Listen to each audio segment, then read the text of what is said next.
नमस्कार दोस्तों, कैसे हैं आप लोग। 11 अप्रैल 2023 के डेली न्यूज़पेपर एनालिसिस और एडिटोरियल एनालिसिस में आपका स्वागत है। दोस्तों, कौन कौन से इंपॉर्टेंट न्यूज़ हम लोग देखने वाले हैं। तो पहली न्यूज़, अमित शाह जी किबुतु नाम के गांव पे गए अरुणाचल प्रदेश के बॉर्डर पे, और वहां पे उन्होंने ओपनली बोला कि हमारी जमीन का 1 इंच एक नीडल भर भी कोई दूसरा नहीं ले सकता। बेसिकली स्टेटमेंट चाइना के ऊपर डायरेक्टेड था। चाइना अरुणाचल प्रदेश को साउदर्न तिब्बत बोलता है, जंगनान नाम से जानता है। इस पर्टिकुलर टॉपिक के बारे में बात करेंगे। इसके ऊपर मैं ऑलरेडी कल रात में एक वीडियो अपलोड कर चुका हूं, उसको भी आप देख लीजिए। वहां पे मैंने आपको बताया है कि कैसे इंडिया का जो वाइब्रेंट विलेजेस प्रोग्राम है वो चाइना की जायोकोंग सोसाइटी मॉडल विलेजेस वाले प्रोग्राम से अलग है, कैसे इंडिया का प्रोग्राम चाइना के प्रोग्राम से ज्यादा वायबल है। नेक्स्ट भाई, तमिलनाडु की असेंबली में फिर से स्टालिन साहब ने एक और रेजोल्यूशन पास करा के अर्ज किया है प्रेसिडेंट को और केंद्र की सरकार को कि भाई ये गवर्नर के लिए कोई तो टाइम लिमिट फिक्स करिए। हम बिल पास कर देते हैं, गवर्नर अपने पास पेंडिंग रखता है, कुछ होता ही नहीं। इसके बारे में बात करेंगे। फिर गुटखा और पान मसाला के ऊपर बैन लगाया गया। सिंगल जज बेंच दिल्ली हाईकोर्ट ने बैन को हटा दिया, लेकिन अभी जो बेंच बनी है दिल्ली हाईकोर्ट की, led by chief justice of Delhi high court, उन्होंने इस पान मसाला बैन को सही बोला है। इस पर्टिकुलर न्यूज के बारे में बात करेंगे। इंडिया बिलो मॉनसून रेनफॉल पाएगा इस पर्टिकुलर साल में, ये न्यूज बताई जा रही, इसको देखेंगे। और एक यूनिफॉर्म नेशनल पॉलिसी बनाई जानी चाहिए, ऐसा केंद्र की सरकार ने राज्य की सरकार को बोला है और केंद्र की सरकार को भी बोला है। क्या है, स्कूलों में बच्चियों को सैनिटरी पैड प्रोवाइड किए जाए। वो सैनिटरी पैड अफोर्डेबल भी होने चाहिए, और ऑब्वियसली बात है वो मेंस्ट्रुअल हाइजीन की बात करते हैं। तो मेंस्ट्रुअल हाइजीन से रिलेटेड कौन सी पॉलिसीज इंडिया के अंदर ऑलरेडी चल रही हैं, इसके बारे में बात करेंगे। फिर भाई एडिटोरियल्स की बात करें तो एक एडिटोरियल तो आज सोनिया गांधी जी का लिखा हुआ है, enforce silence can not solve India's problem. तो थोड़ा पॉलिटिकल आर्टिकल है, अगर आप कांग्रेस पार्टी या कांग्रेस वर्सेस बीजेपी की बहस में इंटरेस्टेड हैं तो इस आर्टिकल को पढ़ सकते हैं। एग्जाम लाइन ज्यादा कुछ है नहीं यहाँ पे। फिनलैंड की journey from neutral to NATO, इस पर्टिकुलर आर्टिकल को डिस्कस करेंगे। अगले 6 महीने कैसे इंडिया यूएस टेस्ट के लिए बहुत स्पेशल हो सकते हैं, इसके बारे में बात करेंगे। फिर भाई एनसीईआरटी की जो करिकुलम की जो रीशेपिंग है, इसके रेस्पेक्ट में क्रिटिकल आर्टिकल है, इसको देखेंगे। फिर conservation efforts with the right of forest dealers, इसको करके एक आर्टिकल है। An effort to show united states, Rajasthan के अंदर बीजेपी पॉलिटिकल पार्टी का क्या मसला चल रहा है, इसके बारे में बात करेंगे। तो काफी कुछ है यहाँ पे बात करने के लिए। एडिटोरियल्स लगभग 5 है, न्यूज भी ठीक ठाक 7-8 है। सब कुछ डिटेल में आपके साथ डिस्कस करूंगा। मैं आपको बता दूं दोस्तों, मैंने हर्षित द्विवेदी एजुकेशन ऐप लॉन्च की है। आपको नीचे कमेंट बॉक्स में या फिर पिन्ड कमेंट में इस पर्टिकुलर ऐप का लिंक मिल जाएगा। एक बार इस ऐप को डाउनलोड कर सकते हैं। अगर यूपीएससी प्रीलिम्स से रिलेटेड आपको कोई डाउट्स है तो आप इस पर्टिकुलर ऐप में आके मेरे से पूछ सकते हैं। मैं चैट्स के थ्रू एक एक चैट का जवाब दे रहा हूँ। उसके साथ साथ दोस्तों यहाँ पे एक क्रैश कोर्स भी अवेलेबल है प्रीलिम्स का। 35 घंटे में मैंने रिवीजन कराने की कोशिश की है, बट 40-45 घंटे भी लग सकते हैं, बट डिटेल में एक एक टॉपिक का रिवीजन होगा। उसके साथ साथ एक टेस्ट सीरीज भी यहाँ पे अवेलेबल है।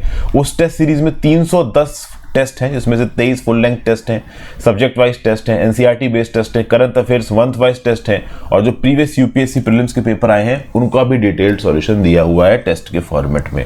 तो आपकी तैयारी में काफ़ी सहूलियत हो जाएगी। अभी प्रीलिम्स एग्जाम में ठीक ठाक टाइम है, तो आप टेस्ट सीरीज खरीद के ओवरऑल यहाँ पे बेनिफिट कर सकते हैं। ये जो यूपीएससी प्रीलिम्स क्रैश कोर्स है, इसी में आपको टेस्ट सीरीज भी इंक्लूसिव करके मिलेगी। वर्ड ऑफ द डे देख लेते हैं, सिनिस्टर, मतलब giving the impression that something harmful और इविल इज हैपनिंग और विल हैपनिंग। मतलब बेसिकली सिनिस्टर मतलब कुछ बहुत गलत होने वाला है, कुछ बहुत इविल होने वाला है। क्या है पता नहीं, बट सिनिस्टर है, अच्छा नहीं है। ओके, वीडियो पे लाइक और शेयर का बटन दोस्तों। चैनल को अब तक शेयर और सब्सक्राइब नहीं किया, कर लीजिए। इंस्टाग्राम पे फॉलो कर लीजिए, आपसे जुड़ने की कोशिश करता हूँ। टेलीग्राम को भी ज्वाइन कर लीजिए, वहाँ पे लेक्चर की पीडीएफ और नोटिफिकेशन दोनों आपको मिल जाएगी। टेलीग्राम से जरूर ज्वाइन कर लें दोस्तों, वहाँ पे और भी जो भी इनिशिएटिव्स होते हैं चैनल से रिलेटेड मैं आपको बताता रहता हूँ।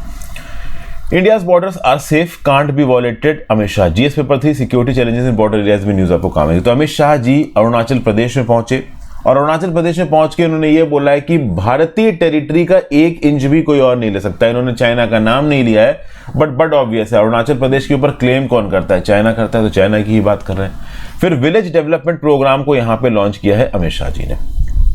ठीक है, इसका नाम है स्कीम का वाइब्रेंट विलेजेस प्रोग्राम। 4800 करोड़ की स्कीम है। 2022-23 की बजट में ये अनाउंस की गई थी, उसके बाद से अब तक इंप्लीमेंट नहीं हुई है। फाइनली इसका इंप्लीमेंटेशन शुरू हो रहा है। अमित शाह जी ने यह भी बोला है कि भाई देखिए, बीजिंग का अटेम्प्ट है कि वो नंबर ऑफ प्लेसेस को रीनेम कर रहे हैं। अब देखिए, डायरेक्टली बोला नहीं, बट इनडायरेक्टली चीजें पता चल जाती हैं। तो हम the tip of a needle जितना भी लैंड किसी को यहाँ पे देने वाले नहीं है। चाइना की फॉरेन मिनिस्ट्री की तरफ से रिस्पांस आया, उन्होंने बोला कि इस प्रकार से एक मिनिस्टर का बॉर्डर इलाके में जाना ठीक नहीं है, ये चाइना की सोवरेनिटी का वायलेशन है। International media houses particular news को भी रिपोर्ट कर रहे हैं। ये जो वाइब्रेंट विलेजेस प्रोग्राम स्कीम है, ये चाइना के साथ बॉर्डर पे 4 बॉर्डर स्टेट्स की जो 19 डिस्ट्रिक्ट्स लगती हैं और जिसमें जो 2967 विलेजेस आते हैं वहां पे इंप्लीमेंट किया जाएगा। ये 4 बॉर्डर स्टेट्स कौन से? तो अरुणाचल प्रदेश, सिक्किम, उत्तराखंड और हिमाचल प्रदेश और union territory of Ladakh. Main crisis तो लद्दाख में चल रही लाइन ऑफ एक्चुअल कंट्रोल पे, पता ही है आपको। टोटल ओवरऑल आप देखो तो 4800 करोड़ रुपए एलोकेट किया जा रहा है, जिसमें 2500 करोड़ रुपए खर्च किया जाएगा रोड कनेक्टिविटी के ऊपर फ्रॉम 2022-23 फिस्कल टू 2025-26। अभी 22-23 तो खत्म हो गया, हम ऑलरेडी 23-24 में एंट्री मार चुके हैं। ये सारे अनाउंसमेंट अमित शाह जी ने किबोतो नाम की आप कह लीजिए गांव से किए हैं, अरुणाचल प्रदेश की अंजौ डिस्ट्रिक्ट में पड़ता है। मैं आपको बता दूं दोस्तों, अगर ओवरऑल किबोतो की लोकेशन देखना चाहते हो आप, तो मैंने गूगल अर्थ पे बहुत प्रॉपर तरीके से इन लोकेशंस को दिखाया है। आप इस पर्टिकुलर वीडियो को जरूर देख लीजिए जाके, चैनल के लेटेस्ट वीडियो सेक्शन में आपको ये पर्टिकुलर वीडियो मिल जाएगी। चाइना का क्या बोलना है कि भाई ये जो जंगनान है, मतलब चाइना तिब्बत के साउदर्न पार्ट को अरुणाचल प्रदेश बोलता है और अरुणाचल प्रदेश को नाम बोलते हैं जंगनान, और ये बोलते हैं चाइना की टेरिटरी है। तो अगर इंडिया के ऑफिशियल इस पर्टिकुलर जंगनान में जाएंगे तो ये ठीक नहीं है, बॉर्डर रीजन्स की ट्रैंक्विलिटी के लिए टेरिटोरियल सोवरेनिटी का वॉयलेशन है चाइना का। इस प्रकार की बकवास कर रही China ministry of foreign affairs. फिर आगे देखिए, अरुणाचल प्रदेश की सरकार और केंद्र की सरकार वाइब्रेंट विलेजेस प्रोग्राम के अंदर करेगी क्या? तो ये विलेजर्स की वेलबींग का ध्यान रखेगी, उनकी बेसिक नीड्स को फुलफिल करेगी। उनके लिए यहाँ पे बैंक्स खोले जाएंगे, बैंक अकाउंट खोलने की सुविधा होगी, इलेक्ट्रिसिटी प्रोवाइड की जाएगी, liquefied petroleum gas, drinking water, employment, toilets build up किए जाएंगे। उनको डिजिटली और फिजिकली कंट्री के बाकी पार्ट से जोड़ा जाएगा। ओवरऑल जो लोग इन गांवों को छोड़ के ऑलरेडी मेनलैंड या अर्बन इलाकों में जाके रह रहे हैं, उनका रिवर्स माइग्रेशन हो ताकि वो अपने गांव में आके रह सकें, इस बात की कोशिश की जाएगी। किबुतु 1305 मीटर अबव है सी लेवल के in the lap of eastern Himalayas. Eastern most point इसको बोला जाता है इंडिया के पास, इंडिया का। किबुतु के पास बॉर्डर और विलेजेस भी हैं, जैसे काहो विलेज है, मुसाई विलेज है।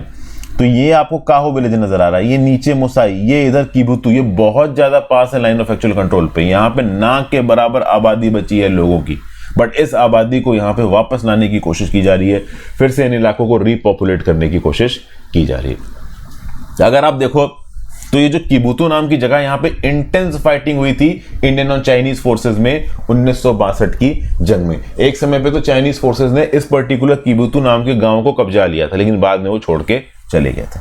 ठीक है भाई, अगर आप देखो तो सितंबर 2022 में जो इंडियन मिलिट्री की गैरिसन किबुतु में प्लेस्ड है ना लाइन ऑफ एक्चुअल कंट्रोल के पास, उसको नाम दिया गया है general Bipin Rawat military garrison. चूंकि हमारे जो first chief of defence staff थे बिपिन रावत साहब, उनकी एयर क्रैश में हेलीकॉप्टर क्रैश में दिसंबर 2021 में मृत्यु हो गई थी, तो उसी रिस्पेक्ट में ये जो किबुतु गांव के पास जो मिलिट्री गैरिसन है उसको नाम दिया गया general Bipin Rawat military garrison. ठीक है भाई, आगे आ जाते हैं। GS paper 2 centre state relations set time limit to governor to grant assent to bills, Tamil Nadu assembly urges president centre. क्या न्यूज है भैया? चीफ मिनिस्टर MK स्टालिन साहब ने तमिलनाडु की लेजिस्लेटिव असेंबली में एक रेजोल्यूशन अडॉप्ट किया है, और उस रेजोल्यूशन में इन्होंने क्लियरली केंद्र की सरकार से और हमारे राष्ट्रपति द्रौपदी मुर्मू जी से ये रिक्वेस्ट की है कि आप गवर्नर RN रवि को प्रॉपर इंस्ट्रक्शंस दीजिए कि तमिलनाडु की स्टेट लेजिस्लेटिव असेंबली ने जो भी बिल पास किए हैं उनको अप्रूवल दिया जाए। तमिलनाडु के गवर्नर RN रवि साहब लंबे समय से बिल को पेंडिंग रख के तमिलनाडु के लेजिस्लेटिव एजेंडा को हर्ट कर रहे हैं, रोकने की कोशिश कर रहे हैं। दूसरी बार ये रेजोल्यूशन तमिलनाडु की लेजिस्लेटिव असेंबली में पास हुआ है। अगर आप देखो तो स्टालिन साहब बोल रहे हैं कि जो गवर्नर है RN रवि, इन्होंने राजभवन मतलब गवर्नर्स रेजिडेंट को पॉलिटिकल भवन में कन्वर्ट कर दिया है। ओवरऑल अपने आप को चीफ मिनिस्टर की तरह समझ के RN रवि काम कर रहे हैं, ऐसा कुछ MK स्टालिन यहां पे बोल रहे हैं। MK स्टालिन ये भी बोल रहे हैं कि अब हाई टाइम आ गया है कि जस्टिस राज मन्नार कमेटी की रिकमेंडेशन को ग्राउंड लेवल पे इंप्लीमेंट किया जाए। जस्टिस राज मन्नार कमेटी ने यह बोला था साफ साफ कि गवर्नर की पोस्ट को अबॉलिश कर देना चाहिए, गवर्नर की पोस्ट को अबॉलिश करने का समय आ चुका है। गवर्नर प्रॉपर तरीके से काम नहीं करता है और RN रवि इसका बेस्ट एग्जांपल है, ऐसा बोल रहे हैं स्टालिन साहब।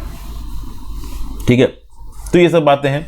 अभी क्या है कि गवर्नर RN रवि साहब ने भी यहां पे कुछ कंट्रोवर्शियल बातें बोल दी, जैसे कि फॉर एग्जांपल अगर आप देखो तो जो गवर्नर का फर्स्ट एड्रेस होता है ना, जैसे कि फॉर एग्जांपल साल का जो पहला सेशन होता है, ये जनरल जो स्टेट लेजिस्लेटिव असेंबली के इलेक्शंस के बाद का जो पहला सेशन होता है, उसमें गवर्नर का एक कस्टमरी एड्रेस होता है और वो कस्टमरी एड्रेस सरकार उनको लिख के देती है। तो तमिलनाडु की सरकार ने जो customary address R N Ravi को लिख दिया, आर एन रवि में उसने कुछ चेंजेस ले आए, तो आर एन रवि के पढ़ते वक्त ही स्टालिन साहब ने उनको रोक दिया कि भाई ये क्या पढ़ रहे हो, हमने जो दिया वो पढ़ो। तो वो बवाल हुआ था, वो एक अलग है।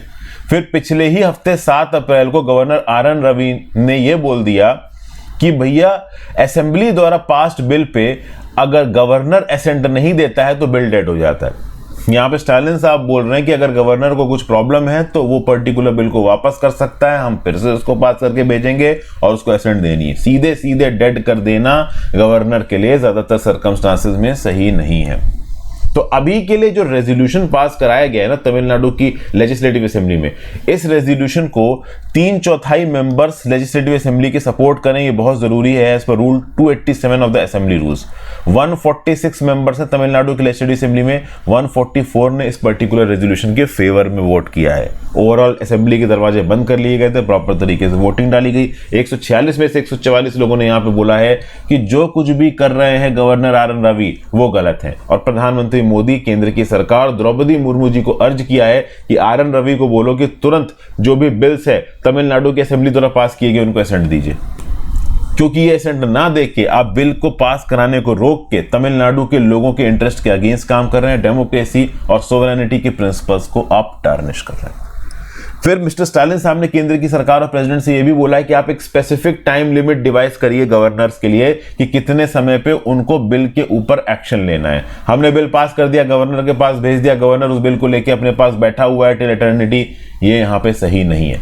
अब केंद्र की सरकार ऐसा करेगी कि नहीं करेगी इस बात पे तो डाउट है, लेकिन सुप्रीम कोर्ट डेफिनेटली ये कर सकता है। गवर्नर्स के ऊपर ये ऑब्लिगेशन लगाना बहुत ज्यादा जरूरी है कि उनको कितने दिन के अंदर एक पर्टिकुलर बिल के ऊपर एक्शन लेना है, क्योंकि इस हिसाब से तो कोई अकाउंटेबिलिटी ही नहीं है ना।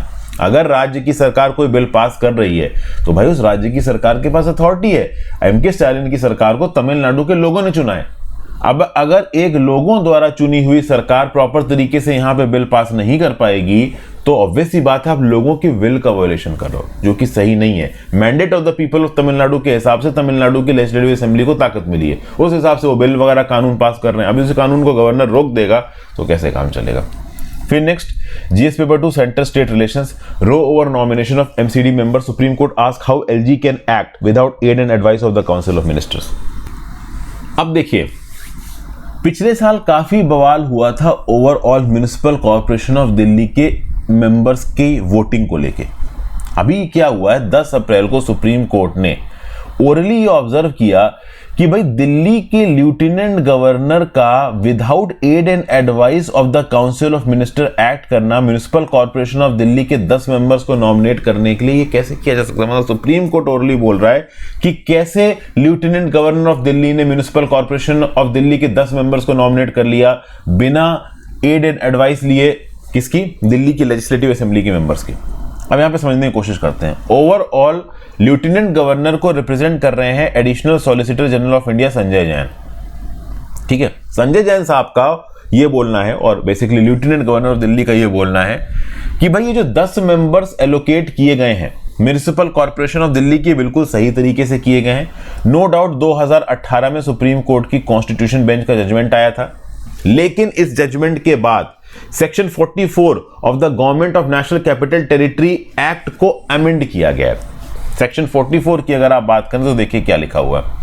Provided that before taking any executive action in pursuance of the decision of the council of ministers और a minister to exercise powers of the government, state government, appropriate government, lieutenant governor, administrator और chief commissioner, as the case may be, under any law in the force and capital, the opinion of lieutenant governor in terms of provision to clause 4 of article 213 and AA of the constitution shall be obtained on all such matters as may be specified by general or special order by lieutenant governor।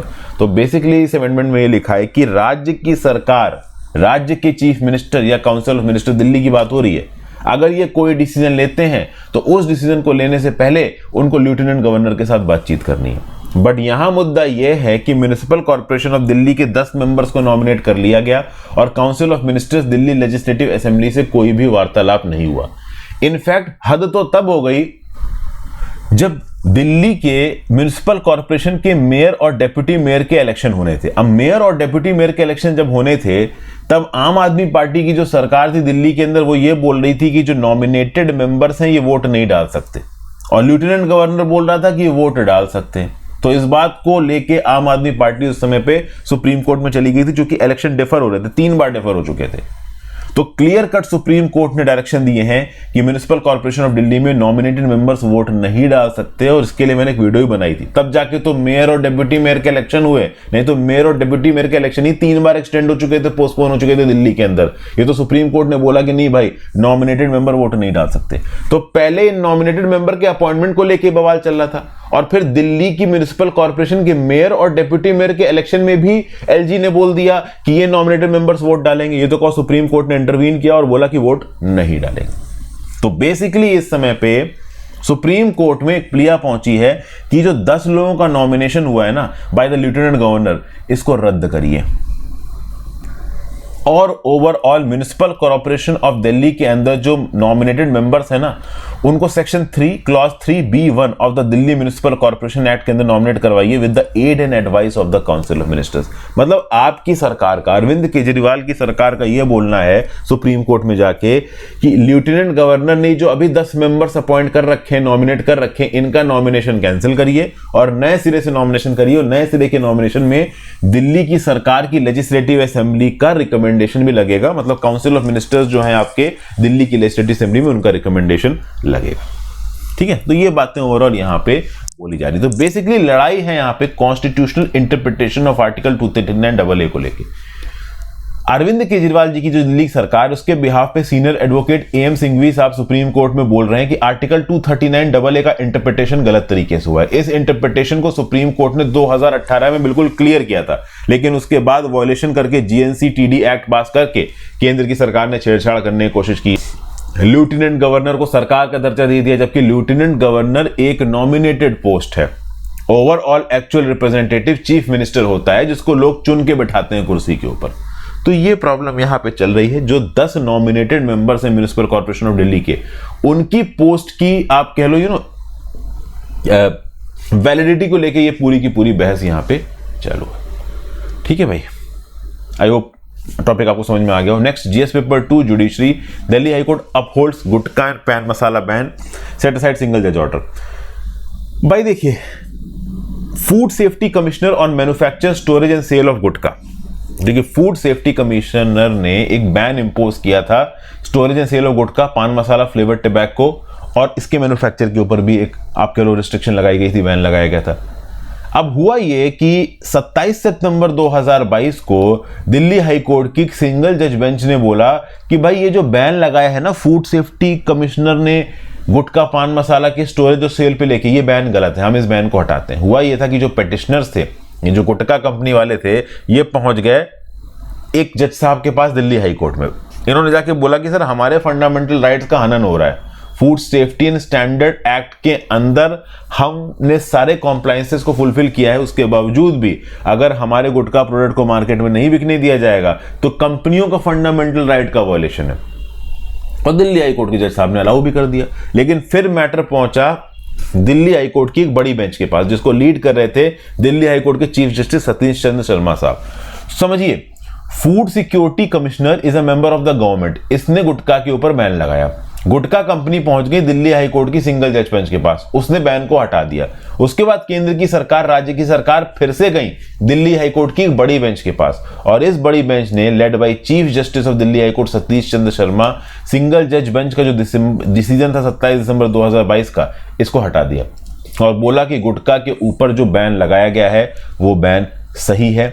Direct और pernicious impact जो है smokeless गुटखा का on public health, ये quite evident है, और अगर इसके ऊपर बैन लगाया जा रहा है तो ये बैन बिल्कुल सही है। गुटखा कंपनीज बोल रही हैं कि 2015 से लेके जो 2021 तक बैन लगाए गए हैं ये गलत है, उनके फंडामेंटल राइट्स का वायलेशन हो रहा है, ये गलत है। इन स्टेटमेंट्स को, इन फैक्ट्स को हम कंसीडर नहीं कर सकते। पान मसाला मार्केट इन इंडिया की बात की जाए तो 2022 में 43,410.2 करोड़ पर पहुंचा हुआ था। ज्योग्राफिकल फ्रंट पे देखेंगे तो जो पान मसाला मार्केट है इंडिया के अंदर नॉर्दर्न स्टेट्स में कंसंट्रेटेड है, उत्तर प्रदेश, बिहार, महाराष्ट्र, मध्य प्रदेश, उड़ीसा, झारखंड, दिल्ली एंड अदर्स। फिर भैया GS paper 3 climate, India to get below normal monsoon rainfall this year. एक बुरी खबर है दोस्तों इंडिया के मॉनसून के लिए, वो ये है कि 2023 में देयर इज अ चांस कि एल नीनो बढ़ा हुआ हो, एल नीनो थोड़ा ज्यादा स्ट्रांग हो, और जब एल नीनो स्ट्रांग होगा तो एशिया में ड्राई वेदर आएगा, इंडियन लैंडमास के ऊपर बहुत ज्यादा मॉनसूनल विंड्स नहीं पहुंचेंगी। तो ऐसा बोला जा रहा है कि एल नीनो की बढ़ने की, इंक्रीज करने की प्रोबेबिलिटी ज्यादा है। डोमिनेंट कैटेगरी में एल नीनो थोड़ा सा एग्रेसिव होगा, जिसकी वजह से वीक मॉनसून आ सकता है इंडिया के अंदर। एल नीनो है क्या? It is the warm phase of the El Nino southern oscillation. ENSO का वार्म फेज है, ये डेवलप होता है in the warm ocean water in central and east central equatorial Pacific coast और साउथ अमेरिका के जो आसपास का इलाका है, वहां पे एक यूनिक वेदर फिनोमिना है ये एल नीनो साउदर्न ऑसिलेशन इसको बोला जाता है। और बेसिकली ये करता क्या है कि अगर ये जो इंडियन लैंड मास है, इसके ऊपर ये जो ओवरऑल आप कह लो हवाएं बहती हुई आ रही है, मॉइस्चर लेडन विंड्स बहती हुई आ रही है, जिस जगह से बहती हुई आ रही है मैस्करीन हाई से, मैस्करीन हाई पे लोअर प्रेशर क्रिएट कर देता है और इसका उदय होता है पैसिफिक ओशन से। तो पैसिफिक ओशन से उदय है, मैस्करीन हाई के पास ये लो प्रेशर कर रहा है, जबकि यहां पे हाई प्रेशर होना चाहिए। जितना मैस्करीन हाई के पास हाई प्रेशर है, उतनी ही मॉनसून विंड्स बहती हुई इंडियन सबकॉन्टिनेंटल मास की तरफ जाएंगी। तो बेसिकली इसके चलते मॉनसून विंड्स इंडिया के अंदर थोड़े कमजोर हालत में घुसती हैं, बारिश कम करवाती है।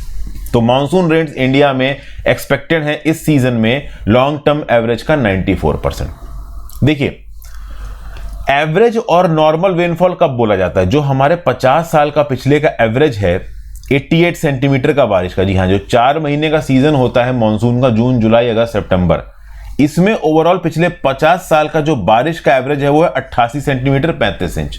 अब इस 88 सेंटीमीटर 35 इंच का 96% से लेके 104% के बीच में अगर बारिश हो रही है तो उसको नॉर्मल बारिश बोला जाएगा, एवरेज बारिश बोला जाएगा। लेकिन अगर उससे ज्यादा हो गई तो एक्सेस, उससे कम हो गई तो डेफिशिएंट।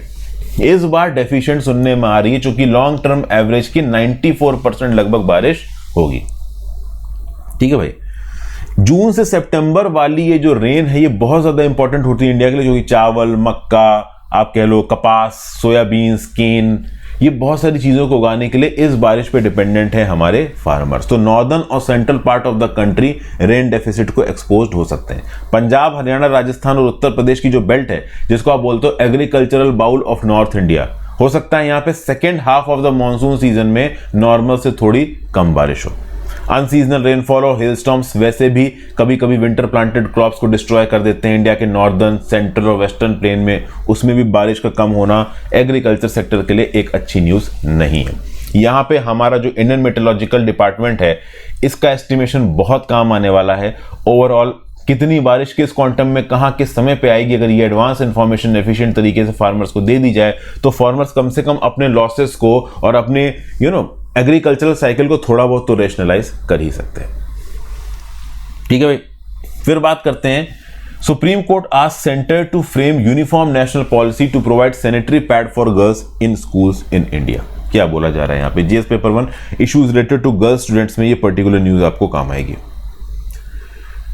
देखिए, सुप्रीम कोर्ट ने 10 अप्रैल को केंद्र की सरकार से बोला कि भाई ये जो मेंस्ट्रुअल हाइजीन है, इसको लेके आप एक यूनिफॉर्म नेशनल पॉलिसी क्यों नहीं बना देते हो, और इस पॉलिसी की ज्यादा जरूरत है। देखिए क्या कहना चाह रहे हैं, स्कूलों में जो बच्चे हैं, खासकर गर्ल चाइल्ड, उनको एक्सक्लूसिव वॉशरूम मिलना जरूरी है, सबसे पहली चीज। दूसरा, स्कूल के अंदर मेंस्ट्रुअल हाइजीन को इंप्लीमेंट करने के लिए सैनिटरी पैड्स को प्रोवाइड करना वेंडिंग और डिस्पोजल मैकेनिज्म के थ्रू, ये यहां पे इंपॉर्टेंट हो जाता है। क्या होता है कि गवर्नमेंट एडेड और रेजिडेंशियल स्कूल में सैनिटेशन बहुत इंपॉर्टेंट है, साफ सफाई बहुत इंपॉर्टेंट है। एक गर्ल बच्ची की मेंस्ट्रुअल हाइजीन यहां पे बहुत ज्यादा इंपॉर्टेंट है। ठीक है, तो भाई हुआ ये है कि सुप्रीम कोर्ट में पहुंची एक पिटीशन। वो पिटीशन सुप्रीम कोर्ट से ये बोल रही है कि आप सरकार को निर्देश दीजिए कि सरकार 6ठी से 12वीं कक्षा की जो गर्ल स्टूडेंट्स हैं उनके लिए सेपरेट टॉयलेट्स अवेलेबल करवाए स्कूल में, और प्रोविजन अवेलेबल करवाए सैनिटरी पैड्स का। अब देखिए, बच्चियों के लिए स्कूल में अलग टॉयलेट अवेलेबल करवाना ये तो बेयर मिनिमम रिक्वायरमेंट है, ये तो होना ही चाहिए भाई स्कूल में। उसके साथ साथ सैनिटरी पैड का प्रोविजन करवाने में मैं मान सकता हूं कि थोड़ा समय लग सकता है, क्योंकि सोशल टैबू होता है। ओवरऑल वो जो सैनिटरी पैड्स की डिस्पेंसिंग और वेंडिंग मशीन्स लगी होंगी, ओपन में लगी होंगी, तो शुरू में थोड़ा मजाक वगैरह उड़ाया जाएगा कि ये क्या है भाई, लेकिन ठीक है, दैट इज इंपॉर्टेंट। तो एक नई यूनिफॉर्म नेशनल पॉलिसी के तहत स्कूल के अंदर separate washrooms for girl students उसके साथ साथ सैनिटरी पैड्स की वेंडिंग और डिस्पोजल मैकेनिज्म को प्रॉपर तरीके से इंप्लीमेंट करना। केंद्र की सरकार से जब सबमिशन मांगा सुप्रीम कोर्ट में, तो केंद्र की सरकार के बिहाफ पे आई additional solicitor general Aishwarya Bhati. इन्होंने बोला कि हेल्थ, एजुकेशन और जल शक्ति मिनिस्ट्रीज की नोडल मिनिस्ट्री हैं। हम लोग एजुकेशन और हेल्थ के फील्ड में एक वाइटल रोल प्ले कर रहे हैं और जल्दी सुप्रीम कोर्ट में हम डिटेल रिप्लाई भी फाइल करेंगे।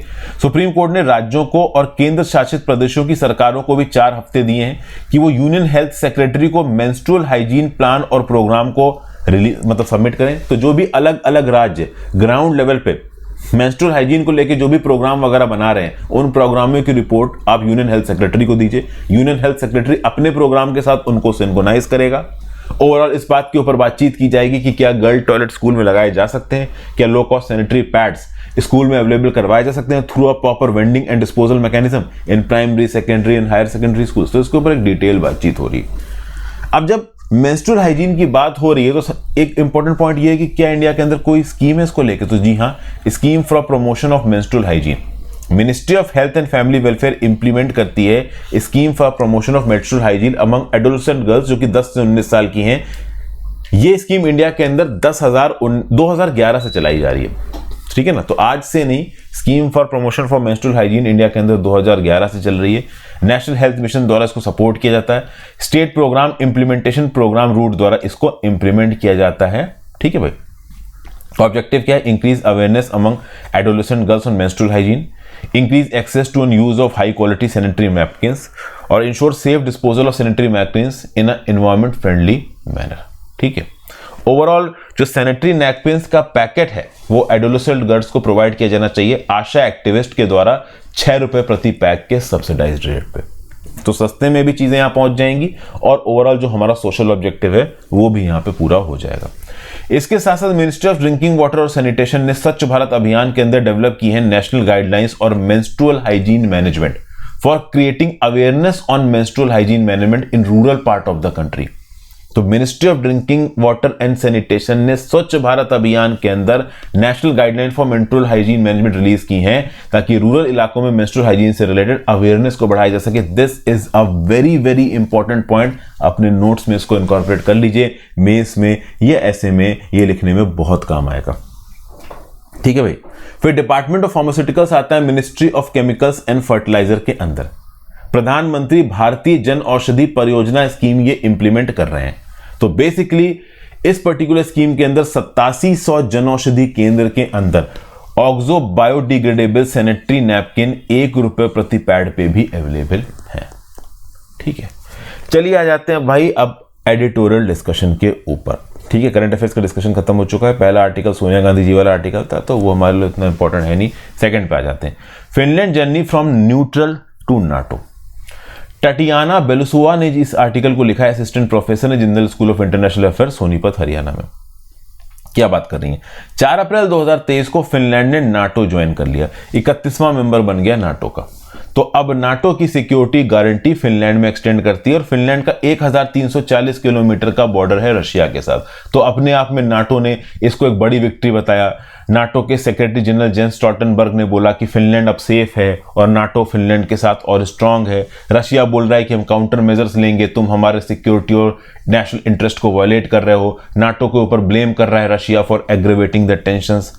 तो रशिया यूक्रेन कॉन्फ्लिक्ट के आउटकम की तरह नजर आ रहा है कि फिनलैंड और स्वीडन दोनों नाटो मेंबर बनना चाहते हैं। फिनलैंड बन चुका है और स्वीडन में थोड़ा रोड़ा लगा रखा है टर्की के एर्डोगान ने। हो सकता है स्वीडन भी जल्दी यहां नाटो का मेंबर बन जाए। और देखिए कहीं ना कहीं रशिया की पॉलिसी इस चीज के लिए भी रिस्पॉन्सिबल है। यूएस का नाटो एक्सपेंशन तो रिस्पॉन्सिबल है ही, बट रशिया ने भी कुछ ना कुछ पास्ट में ऐसी गलतियां की हैं जिसके चलते पहले भी रशिया के साथ बॉर्डर लगाती कंट्रीज नाटो के मेंबर बनी है, आगे भी बन सकती हैं। जैसे फॉर एग्जाम्पल नॉर्वे 1949 में नाटो का मेंबर बना, लाटविया 2004 में, एस्टोनिया 2004 में, पोलैंड 1999 में, लिथुआनिया 2004 में, अब बन गया 2023 में कौन? फिनलैंड। हो सकता है आगे स्वीडन बन जाए, हो सकता है आगे यूक्रेन बन जाए। There is a possibility. और इसकी वजह क्या है? इसमें रशिया किस प्रकार से रिस्पॉन्सिबल है, तो इसके बारे में थोड़ा व्यू पॉइंट दे रहा है ऑथर बता रहा है कि 1809 में रशिया का जो जार अलेक्जेंडर वन था उसने स्वीडन को हराया और फिनलैंड को कब्जा लिया, ठीक है। Autonomous grand duchy of the Russian empire का पार्ट बन गया आपका फिनलैंड। 1917 में रार का रिजाइन गिरा, बोल्शेविक रेवोल्यूशन आया, और इस रेवोल्यूशन के अंदर फिनलैंड को इंडिपेंडेंस मिलने की शुरुआत हुई। जब 2 जंगें लड़ी गई वर्ल्ड वॉर, तो जो फिनलैंड के लोग थे वो जर्मनी से कम डरे थे। जर्मनी ही तो तरखाट मचा रहा था फर्स्ट और सेकंड वर्ल्ड वॉर में, बट जर्मनी से कम डरे थे रशिया, यूएसएसआर से ज्यादा डरे हुए थे फिनलैंड के लोग। ओके, सोवियत यूनियन ने फिनलैंड के ऊपर अटैक कर दिया। विंटर वॉर के बारे में मैंने आपको पहले ही बताया, 1939 से 1940, 3.5 महीने चला। फिनलैंड ने कुछ अपनी इंपॉर्टेंट टेरिटरी को खो दिया। फिर से एक छोटा सा अटैक हुआ यूएसएसआर की तरफ से फिनलैंड के ऊपर 1941 में। फाइनली अगर आप देखो तो 1948 में साइन होता है फिनलैंड और यूएसएसआर के बीच में the agreement on friendship, cooperation and mutual assistance. इस पर्टिकुलर ट्रीटी को साइन करवाने में जो फिनिश प्रेसिडेंट थे जूहो कुस्ती पसिकिवी, उनकी स्किलफुल डिप्लोमेसी और प्रैग्मेटिज्म बहुत हद तक रिस्पॉन्सिबल है। 1946 से लेके 56 के टाइम पीरियड में बहुत से इंपॉर्टेंट डिसीजंस लिए हैं यहाँ पे जूहो कुस्ती पसिकिवी में कि फिनलैंड को एक लिमिट से ज्यादा भी नुकसान ना हो और ये जो रशिया के साथ उनकी लड़ाई हो रही है ये भी थम जाए और कम्युनिस्ट आइडियोलॉजी को कहीं ना इम्बाइब करता हुआ नजर आ जाए फिनलैंड। बेसिकली इस 1948 की ट्रीटी के थ्रू फिनलैंड ने यह बोल दिया कि ना हम रसिया के खेमे में हैं और ना ही हम नाटो यूएसए के खेमे में हैं। क्योंकि रशिया यूएसएसआर को इस बात की प्रॉब्लम थी कि फिनलैंड कहीं नाटो की तरफ तो ओरिएंट नहीं हो रहा, तो 1948 की ट्रीटी में फिनलैंड ने साफ बोल दिया हम किसी की तरफ नहीं है। तो जब न्यूट्रलिटी अपना ली फिनलैंड ने तो उसके बाद चीजें बिगड़ी कहां? तो भाई देखिए, फिनलैंड और नाटो के बीच में 1994 में पार्टनरशिप फॉर पीस एग्रीमेंट हुआ। यहां पे जॉर्जिया भी इन्वॉल्व था। जॉर्जिया का नाटो के साथ क्या रिलेशन है, किस प्रकार से नाटो, यूएस और यूरोपियन यूनियन अभी भी जॉर्जिया के ऊपर प्रेशर डाल रहा है यूक्रेन वॉर में रशिया के अगेंस्ट खड़े होने के लिए। इसके ऊपर मैंने एक वीडियो बनाई है, शाम तक आपके लिए अपलोड करूंगा। तो भाई पार्टनरशिप फॉर पीस प्रोग्राम में 1994 में नाटो और फिनलैंड ने एक दूसरे के साथ अपने आप को एंगेज किया। फिनलैंड को इनहैंस्ड अपॉर्चुनिटी पार्टनर का टैग भी दिया गया। जो नाटो लेड ऑपरेशंस थे बाल्कन्स में, अफगानिस्तान में, इराक में, वहां पे फिनलैंड की फोर्सेस ने भी पार्टिसिपेट किया। फिनलैंड के अंदर कंस्क्रिप्शन का सिस्टम है। कंस्क्रिप्शन समझते हैं कि फिनलैंड के अंदर रहने वाली हर फैमिली के एक मेंबर को कंस्क्रिप्शन करना पड़ेगा, आर्मी में मिनिमम टाइम के लिए काम करना पड़ेगा। तो इसके चलते फिनलैंड के अंदर ठीक ठाक अमाउंट में आर्मी, नेवी और एयरफोर्स अवेलेबल है। कॉन्स्टिट्यूशन ऑफ फिनलैंड बोलता है कि हर फिनिश नागरिक को नेशनल डिफेंस में ऑब्लिगेशन है पार्टिसिपेट करने के लिए। और इस सब चीजों के बेसिस पे यह पता चलता है कि अगर नाटो की मेंबरशिप नहीं मिलती फिनलैंड को, उसके बाद भी फिनलैंड तैयारी कर रहा था मिलिटरीली अपने आप को थोड़ा बहुत यूजफुल बनाने के लिए, थोड़ा बहुत स्ट्रांग बनाने के लिए। नाटो ज्वाइन करने की बड़ी वजह यह है कि आर्टिकल 5 जो है नाटो की फाउंडिंग ट्रीटी का, वो मेंबर्स को बाइंड करता है कि अगर किसी एक पर्टिकुलर मेंबर के ऊपर अटैक होता है तो सबके ऊपर अटैक। और बेसिकली इसका कहने का मतलब क्या है? इसका कहने का मतलब यह है, अगर आप कन्वेंशनल डेटरेंस की बात करो तो 1983 में प्रोफेसर जॉन मिर्शहाइमर ने बोला था कि जो नाटो का कलेक्टिव सिक्योरिटी का क्लॉज है ना आर्टिकल 5 के अंदर, ये बेसिकली ये बताता है पूरी दुनिया को कि एक जंग के निगेटिव एस्पेक्ट ज्यादा हो सकते हैं, पॉजिटिव कम। तो फिनलैंड के ऊपर अगर अब रशिया अटैक करेगा तो रशिया को पहले से यह पता है कि आप गेम कम करोगे, नुकसान ज्यादा हो जाएगा आपका। प्लस रशिया इस बात को बहुत अच्छी तरीके से जानता है कि कितनी भी कंट्रीज नाटो की मेंबर बन जाएंगी, अगर एक कंट्री बहुत ज्यादा पछड़े में पड़ गई तो नाटो की बाकी कंट्रीज पक्का मदद करने आएंगी ही आएंगी, इस बात की कोई गारंटी नहीं है। नाटो के आर्टिकल 5 में कलेक्टिव सिक्योरिटी भले ही लिखा हुआ है, लेकिन वो कलेक्टिव सिक्योरिटी जंग के समय पे फुलफिल होगी, इस बात की कोई गारंटी नहीं है। क्योंकि कलेक्टिव सिक्योरिटी का प्रावधान तो आर्मेनिया के पास भी अवेलेबल था सीएसटीओ के अंदर, जिसमें रशिया एक सिक्योरिटी गारंटर है, लेकिन रशिया क्या मदद के लिए आया आर्मेनिया की जब वो अजरबैजान से जंग लड़ रहा था? नहीं आया। तो कल की डेट में फिनलैंड के ऊपर अगर अटैक हो जाता है, किसका? रशिया का, तो क्या 100% यूएस और बाकी नाटो की कंट्रीज आएंगी? आप अभी इसको 100% श्योरिटी के साथ नहीं बोल सकते, बट डेफिनेटली चूंकि कलेक्टिव सिक्योरिटी का यहां पे क्लॉज है तो रशिया 20 बार सोचेगा फिनलैंड के अगेंस्ट कोई मिलिट्री एक्शन लेने से पहले। ठीक है भाई। फिर नेक्स्ट, अब crucial month for India US ties क्या बोला जा रहा है? तो भैया अगले जो 6 महीने हैं वो इंडिया और यूएस टाइज के लिए बहुत इंपॉर्टेंट होने वाले हैं। मार्च में यूएस ने next ambassador to India announce कर दिए हैं, एरिक गारसिटी। 2 साल के गैप के बाद एक फुल फ्लेज्ड एम्बेसडर इंडिया में अपॉइंट किया गया है। और इंपॉर्टेंट इसलिए हो जाता है चूंकि देखिए नरेंद्र मोदी जी यूएस जाएंगे जून में, यूएस के प्रेसिडेंट जो बाइडेन G20 की समिट के लिए later part of the year में इंडिया में आएंगे। G20, क्वाड, I2, U2 के अंदर बहुत बड़े स्केल पे इंडिया यूएस आपस में एक दूसरे के साथ इंगेज कर रहे हैं। जो मिस्टर गारसेटी हैं वो बाइडेन के क्लोज कॉन्फिडेंट हैं, तो एक इंपॉर्टेंट पर्सन को दिल्ली में प्लेस किया गया है यूएस के प्रेसिडेंट के द्वारा। यूएस इंडिया रिलेशनशिप को इंप्रूव करने की बात की जा रही है। यूएस इंडिया से चाहता है कि यूक्रेन क्राइसिस में हम थोड़ा और अग्रेसिव हो रशिया की तरफ। इंडिया यूएस से चाहता है कि आप चाइना के अगेंस्ट एक और स्ट्रांग रखिए, हमें टेक्नोलॉजी वगैरह दीजिए। यूएस चाहता है कि इंडिया रशिया के साथ रिश्ते तोड़ दे, बट रशिया के साथ हमारे रिश्ते बहुत ज्यादा स्टेबलाइज है, तो हम जल्दी तोड़ने वाले हैं नहीं। रिसेंटली रशिया ने अपनी फॉरेन पॉलिसी स्ट्रेटजी रिलीज की, जिसमें चाइना और इंडिया को इंपॉर्टेंट अलाइज माना गया। इंडिया इस समय पे शंघाई कोऑपरेशन ऑर्गेनाइजेशन का प्रेसिडेंट है, जिसमें चाइना रशिया दोनों हैं। नॉर्थ अटलांटिक ट्रीटी ऑर्गेनाइजेशन का ये बोलना है कि भाई ओवरऑल रशिया यूक्रेन वॉर में हम इंडिया का ज्यादा एंगेजमेंट चाहते हैं। और रिसेंटली हमने देखा, कल की न्यूज थी कि यूक्रेन की डेप्यूटी फॉरेन मिनिस्टर इंडिया के अंदर आई हैं और इंडिया से बोल रही हैं कि यूक्रेन वॉर में आप प्रोएक्टिवली इन्वॉल्व लीजिए। जरूरी नहीं है कि आपको अगर एनर्जी रशिया से सस्ती मिल रही तो आप रशिया से खरीदो, आपके पास बाकी अल्टरनेटिव्स भी हो सकते हैं।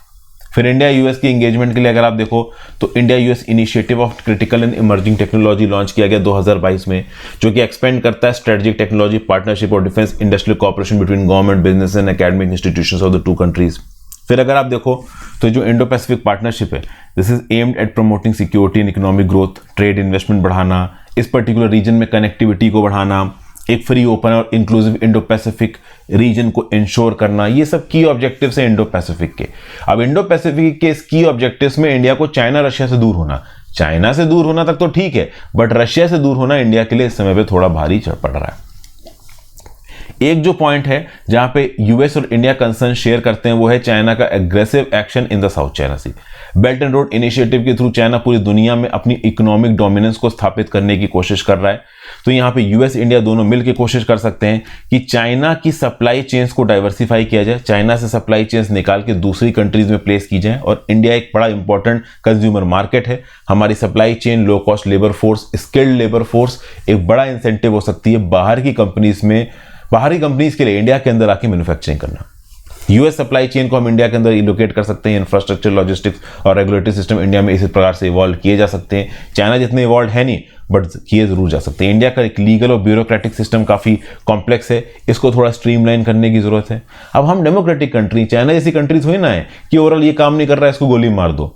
धरना प्रदर्शन हो रहा है, ओवरऑल बुलडोजर चल रहे हैं, बिल्डिंगें तोड़ी जा रही हैं, लोग सड़क पर रोक गए तो बुलडोजर लोगों के ऊपर ही चढ़ा दिया। इंडिया के अंदर ये सब नहीं हो सकता है, डेमोक्रेसी है। तो जिस प्रकार का फैसिलिटेशन, जिस प्रकार का डिसरिगार्ड ह्यूमन राइट के लिए चाइना में है, इंडिया में नहीं है। तो थोड़ी प्रॉब्लम तो इंडिया में होगी यूएस की कंपनीज को एंगेज करने में, बट लॉन्ग टर्म में ओवरऑल प्रॉपर तरीके से इन प्रॉब्लम को रिजॉल्व किया जा सकता है।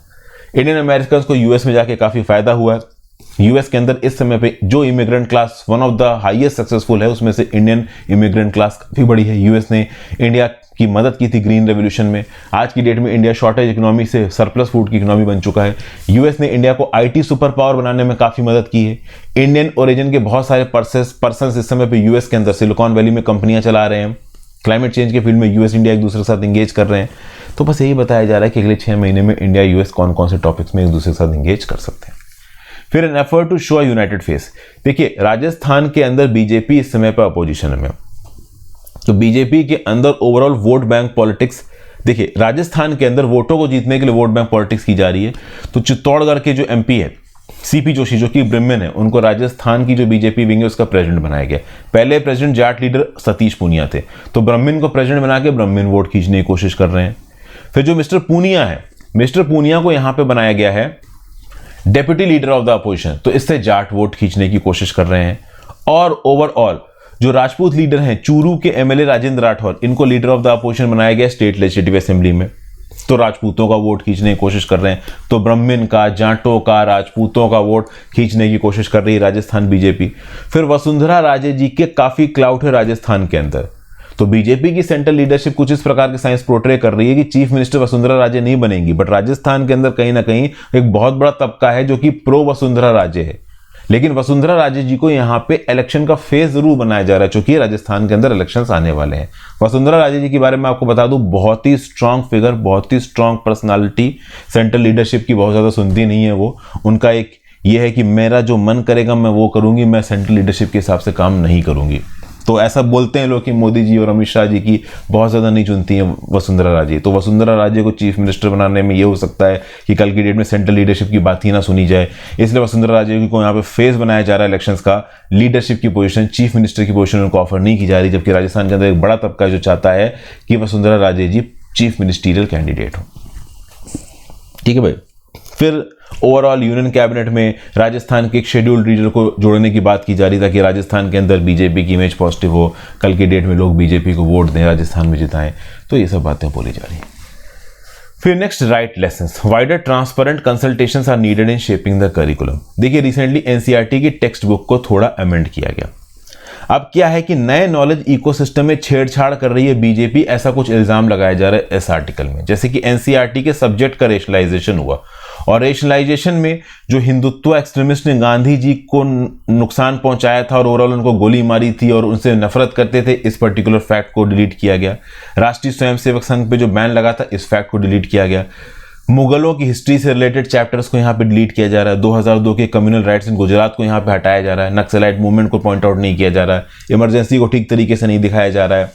तो बेसिकली ये कुछ इंपॉर्टेंट चेंजेस हुए हैं, जो सब्जेक्ट्स में चेंजेस हुए, रेशनलाइजेशन हुआ है। इस बात को लेके बहुत सारे हिस्टोरियंस इंडियन और फॉरेन यूनिवर्सिटीज का उनका ये बोलना है कि जब सिलेबस के इन पार्ट्स को इंडियन सिलेबस एनसीईआरटी सिलेबस में जोड़ा गया था, तो बहुत वाइड रेंजिंग डिस्कशन हुआ था, एक्सपर्ट कमेटी बैठी थी। अब बिना बातचीत के आप इस सिलेबस के इतने इंपॉर्टेंट पार्ट को हिस्ट्री किताबों से हटा दोगे तो कैसे काम चलेगा। और खास बात यहाँ पे ये है कि जो भी चेंजेस किए जा रहे हैं ज्यादातर हिस्ट्री की किताबों में किए जा रहे हैं। यूजीसी का जो ड्राफ्ट सिलेबस है बैचलर लेवल हिस्ट्री का, इसको भी यहाँ पे अल्टर किया गया है। तो बेसिकली ओवरऑल अगर हमारे पास्ट की हिस्ट्री के एक बड़े इंपॉर्टेंट पोर्शन को आप इनट्रांसपेरेंट तरीके से हिस्ट्री से ही हटा दोगे तो कैसे काम चलेगा। रोबस्ट एजुकेशन सिस्टम में collective decision of the society एक इंपॉर्टेंट रोल प्ले करती है। एजुकेशन के अंदर इंटीग्रेशन, क्रिटिकल थिंकिंग और साइंटिफिक टेम्पर का होना यहां पे जरूरी है। तो हमारी आज की जनरेशन को ये पता होना चाहिए कि क्या डार्क एपिसोड रहे हैं पास्ट में हमारी हिस्ट्री के, ताकि आज की डेट में हम उन चीज़ों को रिपीट ना करें। और आप उस चीज़ों को गायब कर दोगे, पेडागॉगी में इंक्लूड ही नहीं करोगे, तो पॉलिटिकल पार्टिसिपेंट मैनर आपका समझ में आ जाएगा। इससे टॉक्सिसिटी आप फैलाओगे, एनवायरमेंट में स्ट्राइफ फैलाओगे, इस प्रकार की बात करी जा रही है। और फाइनली टाइगर कंजर्वेशन एफर्ट के रिस्पेक्ट से एक आर्टिकल है, देखिए इसको कल डिटेल में मैं आपको बता चुका हूँ, ज़्यादा कुछ इसमें है नहीं। 2022 में टाइगर पॉपुलेशन निकल के आई है 3167। 2018 में ये थी 2967। जो भी कैमरा ट्रैप से पता चली है खबर, उसके हिसाब से 3167 है। मीन नंबर हो सकता है अभी ज्यादा निकल के आए, चूंकि ओवरऑल जो टाइगर रिजर्व है उसके बाहर जो टाइगर की आबादी है उसको अलग अलग तरीकों से यहां पे एसेस करने की कोशिश की जा रही। तो अभी ये 3167 प्रोविजनल एस्टिमेट है, फाइनल एस्टिमेट अभी आगे आएगा। ठीक है। फिर ऑथर यहां पे बोल रहा है कि चलिए भाई ठीक है, टाइगर का हैबिटेट इंडिया के अंदर बढ़ रहा है, टाइगर का नंबर इंडिया के अंदर बढ़ रहा है, ये बहुत अच्छी बात है। लेकिन status of the tiger report ये बोलती है कि इंडिया के जो 5 मेन टाइगर जोन है वहां पे डिफॉरेस्टेशन भी हो रहा है और लॉस ऑफ टाइगर हैबिटेट भी हो रहा है। अगर आप देखो वेस्टर्न घाट्स जो कि मोस्ट बायोडाइवर्स स्पॉट है, यहां पे इंडिया के मोस्ट पॉपुलस टाइगर रिजर्व है, लेकिन 2018 में इन टाइगर रिजर्व में 871 यूनिक टाइगर्स की फोटो आई थी। इस बार 2022 के सैंपल्स में केवल 824 यूनिक टाइगर्स की फोटो आई है। वेस्टर्न घाट्स के इलाके में प्रोटेक्टेड रिजर्व्स के बाहर ज्यादा टाइगर नहीं पाए जाते। 1973 में जब प्रोजेक्ट टाइगर शुरू किया गया था 9 टाइगर रिजर्व्स हैं, आज की डेट में 53 टाइगर रिजर्व्स हैं। लेकिन जो भी टाइगर रिजर्व्स हैं ना इंडिया के, वो मैक्सिमम 4000 की आबादी सस्टेन कर पाएंगे टाइगरों की। उसके ऊपर की आबादी अगर टाइगर्स की आ जाती है तो उसको सस्टेन कर पाना अभी के ओवरऑल इकोलॉजिकल एनिमल हैबिटेट में पॉसिबल नहीं होगा। तो इन मेजेस्टिक वाइल्ड क्रिएशंस के फुलफिलमेंट के लिए इनको 4000 के नंबर से और ऊपर ले जाने के लिए, अभी तो 4000 आने में भी काफी समय लगने वाला है, कम से कम आराम से 10-15 साल लग जाएंगे। लेकिन उसके बाद एक जेनिथ आ जाएगा, एक अपर सैचुरेशन लिमिट आ जाएगी, और उस सैचुरेशन लिमिट से ऊपर जाना, उसके बाद अगर आपको टाइगर हैबिटेट्स को इंडिया के अंदर एक्सपेंड करना है तो आपको इनका इलाका एक्सपेंड करना पड़ेगा, डिफॉरेस्टेशन को रोकना पड़ेगा, नेचुरल हैबिटेट के लॉस को रोकना पड़ेगा। तो इस आर्टिकल में कुछ खास था नहीं, सारे फैक्ट्स मैंने कल के और परसों के करंट अफेयर्स में कवर किए। So thank you for watching friends. Video को लाइक और शेयर किए बिना मत जाइएगा, ऐप जरूर इंस्टॉल कर लीजिए।